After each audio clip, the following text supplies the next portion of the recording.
น้องครับวัดสวยงามมากเลยโอ้โหที่นครพนมครับที่พระมหาธาตุเจดีย์โคสะปัญโยศรีพนมนะครับ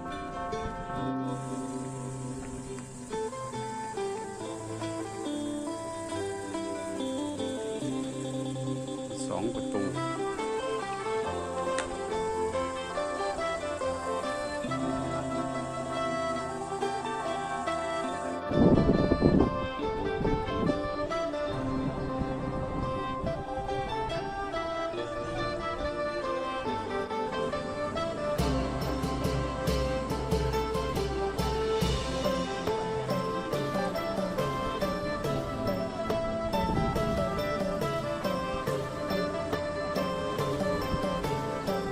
ครับพี่น้อง